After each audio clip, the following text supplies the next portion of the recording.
Listen, honey, I really hope you won't take this the wrong way. I just needed to talk to you about something.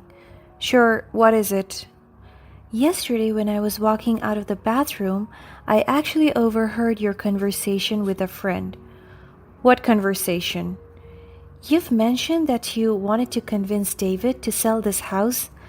Oh, right, that.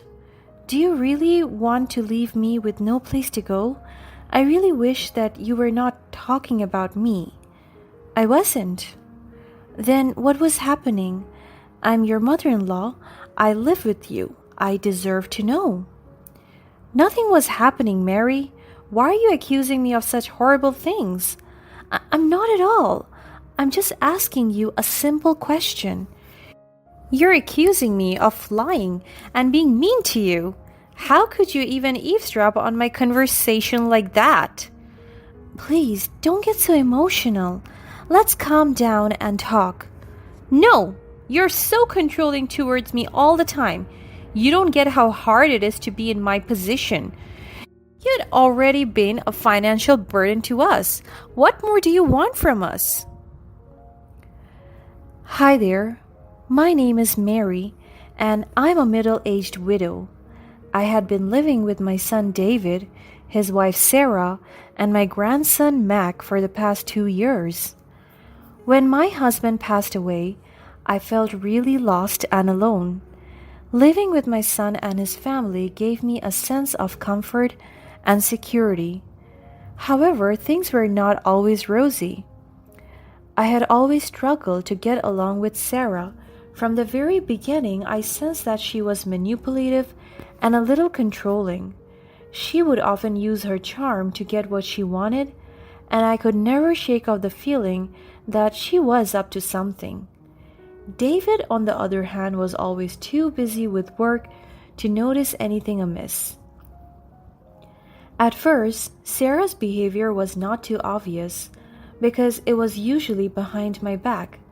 She would also make snide remarks to neighbors about my age and my inability to keep up with Mac's need.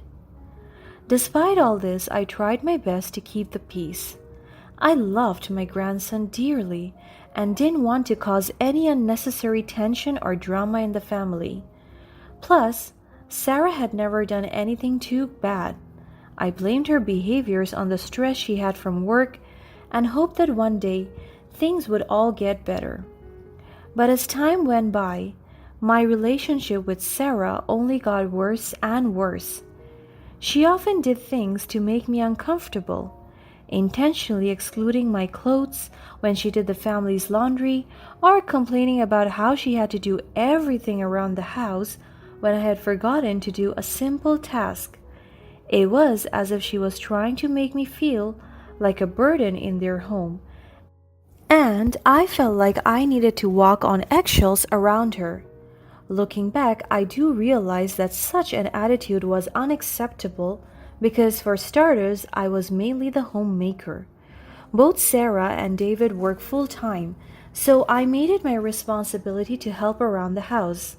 I would cook meals, clean up the house, and take care of Mac while they were at work. All of that was not enough for my efforts to be appreciated by Sarah. It was quite hypocritical of her because Sarah didn't spend a lot of time with Mac. It was just me, David, and the poor kid most of the time. One day I overheard something that completely changed my perception of Sarah. I was walking out of the bathroom when I heard Sarah's whispers from the kitchen. She probably thought that I was still in the shower. It sounded like she was talking to her friend. "No, listen. I'll convince him to sell this house. I've got a realtor ready and everything. He just needs to say yes. I want to move to Seattle and give Mac a better life here." Yeah. Oh, you're right. Yeah. Honestly, if we could just leave her here, that would be the best. I didn't know what she was talking about at first, but in just seconds I realized she might be mentioning me and the house we were living in at that moment. I was shocked since the house was originally under my husband's name, and it was meant to be for me and my family. After my husband passed away, he gave it to David. Sarah knew that the house was everything I had left. Of course, I had my pension to live off of, but that was not enough for buying another apartment. A wave of sadness washed over me as I realized that I might be forced to leave the only home I had known for the past 2 years. I couldn't believe that Sarah was capable of such a cruel act. After giving myself a few days to calm down and process my emotions, I decided to confront Sarah about her behavior. I sat her down one day and calmly explained how her actions made me feel. Listen, honey, I really hope you won't take this the wrong way. I just needed to talk to you about something. Sure, what is it? Yesterday, when I was walking out of the bathroom, I actually overheard your conversation with a friend on the phone. What conversation? You've mentioned that you wanted to convince David to sell this house. Oh, right, that. Do you really want to leave me with no place to go? I really wish that you were not talking about me. I wasn't. Then what was happening? I am your mother-in-law. I live with you. I deserve to know. Nothing was happening, Mary. Why are you accusing me of such horrible things? I'm not at all. I'm just asking you a simple question. You're accusing me of lying and being mean to you. How could you even eavesdrop on my conversation like that? Please, don't get so emotional. Let's calm down and talk. No, you're so controlling towards me all the time. You don't get how hard it is to be in my position. You'd already been a financial burden to us. What more do you want from us? And then she stood upright before storming out of the room. She had already bursted into tears, and I was left speechless. I couldn't even wrap my head around her accusation. She said that I was their financial burden, which was not true at all. I had been doing so many things around the house and paying for all the groceries. Sure, I didn't have to pay other bills, but wasn't it supposed to be a joint effort? I was tempted to run after Sarah and talk some sense into her, but Sarah was so emotional that I didn't think I could do that without making the situation worse. After the confrontation with Sarah, I knew that my time in their home was limited. I didn't feel comfortable living there anymore and wanted to leave as soon as possible. I decided to move in with my daughter Emily. She lived alone in a small apartment, but she was happy to take me in. I packed my things and said goodbye to Sarah and David. I didn't want to tell David the real reason I was leaving because I didn't want to cause a rift in their marriage. So I told him that I liked the neighborhood where Emily lived better. But I knew Sarah had a good idea of what was happening. Still, she didn't even try to apologize or make amends. But I was done with her toxic behavior. I left without looking back. Living with Emily was a much-needed change of pace. She had a peaceful and happy home, and I was grateful for the chance to be with my daughter. Plus, Emily never failed to show me how grateful she was that I always tried to help out around the house. I was so content with my life that I even joined a crochet club in the neighborhood. Things were really looking up for me. Soon, a few months had passed since I left Sarah and David's home. Life had been peaceful, and I was loving my new living situation. Mac's birthday was coming up, and Sarah had invited me to help her prepare for the celebration. I came early that day, but I realized that Sarah's attitude towards me had not changed. She was being very passive-aggressive with me the whole afternoon, and I couldn't understand why. David was busy with work, so I tried to look past it and focus on the task at hand. I helped Sarah decorate the house and prepare the food for the party. However, she made snide comments and gave me looks every time I did anything that was not perfect in her opinion, making me feel uncomfortable and unwelcome. As the guests started to arrive, it only got worse. I tried to socialize and engage with everyone, but it was hard to enjoy the party with Sarah's negativity hanging over me. When it was time for dinner, Sarah realized that she had forgotten the blueberry toppings on Mac's birthday cake. She immediately blamed me for not reminding her, even though I had no knowledge of it. I could sense that the other guests were starting to pick up on the tension in the room. I decided to take a step back and try to calm down, joking about the whole situation to lighten up the mood. I could see how the family tried to laugh along and ignore the ticking bomb that was Sarah's temper. Sarah ran into the kitchen with the cake, trying to come up with a solution to replace the toppings. I was after her and wanted to help, but as soon as the two of us were in the kitchen together, Sarah couldn't hold back her built-up resentment towards me. "Stop it, Mary! You're only making things worse." "Calm down. We can figure this out together. You don't have to be mad about something so silly." "Silly? You know Mac loves blueberry. How could you call it silly?" "I mean, it's just toppings, right? It's fine. I'm sure he wouldn't even notice." "Oh, really? Of course you would say so. You had never wanted to be more helpful.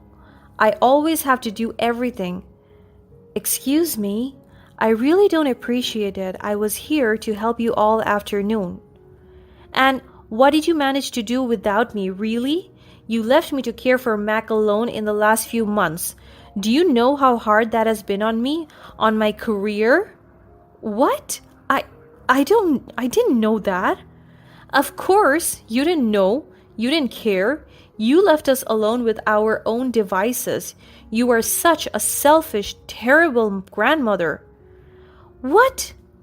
You don't get to talk to me like that. I cannot let that pass." "No, you don't talk to me like that. You don't even care. Get out of here." At that point, Sarah did something completely unimaginable. With the cake readily in her hands, she shouted at the top of her lungs and threw the cake in my face. I was completely taken aback, shocked, and humiliated. The other guests heard the sounds of me squeaking, so some of our family members ran inside to check on us. I was still too stunned to speak or even move. Sarah, on the other hand, was completely out of control. "You deserve that. You deserve that for having ruined this day for us." At that moment, the only thought I had was, poor Mac didn't get the party he deserved. I felt terrible that his special day had been ruined because of our argument. I quickly cleaned myself up and apologized to everyone for the scene that had unfolded. I knew that I had to leave the party immediately. I didn't want to ruin Mac's birthday any further. I left the house feeling angry, hurt, and embarrassed. David and Emily both followed me, but I sent David back. As much as I was mad at Sarah, I knew it was the right thing for David to stay. Emily, on the other hand, remained with me. As we walked down the street, I couldn't help but think about how Sarah had treated me. It was clear that our relationship had deteriorated beyond repair. It felt like Emily could sense how confused, disappointed, and sad I was because she didn't speak a word during the whole way home. But she held my hands and gave me the most comforting looks.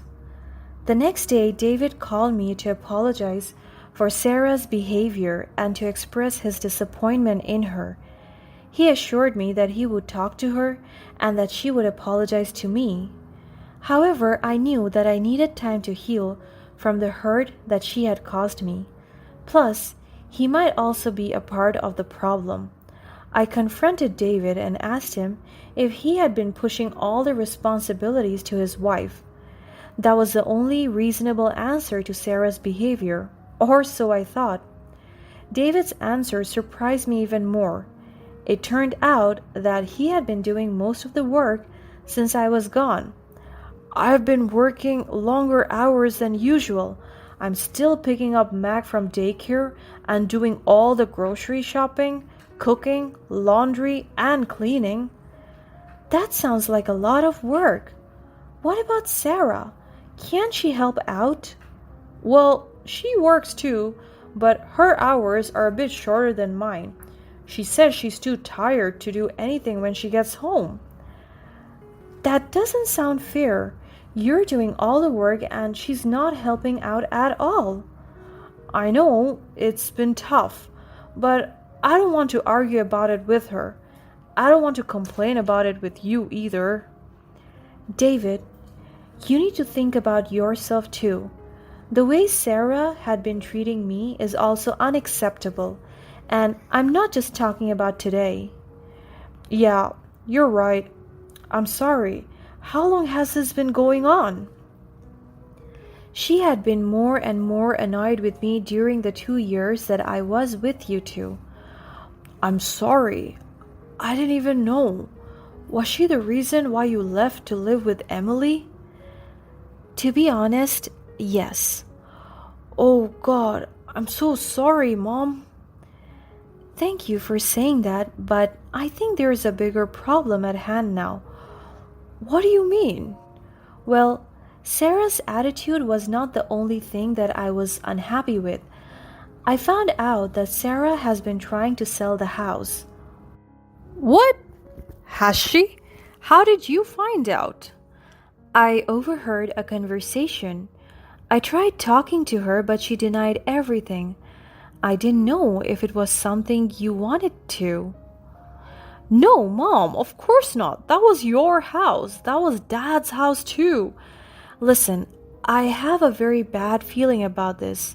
Just try to figure it out and be careful, okay? Okay, Mom. A few days later, David called me again and asked for my help in finding a good divorce lawyer. It turned out that he had secretly looked through Sarah's documents and journals and found out that Sarah had indeed been trying to sell the house herself and attempted to run away from her own family with the money. David was completely heartbroken. He didn't know how to process it, but it all made sense to me at that point. Sarah never wanted to be a wife or mother. That was why she was always so harsh on me. Deep down, she just didn't want to be in my place. She never should have married David or had Mac, but for some reason she chose to. Now she's making both of them suffer from her own selfishness. I was so sad and enraged, but there was nothing I could do. I could only comfort David and tell him that everything would eventually be fine. David knew that he had to do what was best for their family. He filed for divorce and sued Sarah for attempting to sell the house without his consent. The legal proceedings were long and exhausting, but David was determined to get justice for his family. In the end, the court ruled in David's favor. Sarah was ordered to pay back the money she had tried to take from the sale of the house, and she was forbidden to see Mac for the next few years. Fortunately, David was a strong man, and even though he was left to pick up the pieces and try to move on with his life, he was grateful for the support of his family and friends. David remained committed to being the best father he could be for Mac. Soon after the divorce, David and Mac moved to Emily's neighborhood, just so I could take care of them both. We all wanted to give Mac a sense of stability and normalcy, despite everything that had happened. Emily also offered to help out whenever she could. She would often come over to spend time with Mac and help out around the house. One day, Emily brought one of her friends, Christine, over to the house. Christine was funny, kind, and easy to talk to, and David found himself really enjoying her company. They hit it off right away, and soon they were spending more and more time together. At first, David was hesitant to get involved with anyone after his divorce, but he couldn't deny the connection he felt with Christine. David was surprised at how quickly things had progressed, but he was happy. Christine also formed a strong bond with Mac, and they would often go on adventures together as family. Christine was good for our family, and I felt like he was finally moving on from the pain of his divorce. And so, after so many ups and downs, we finally got the happy ending that we all deserved.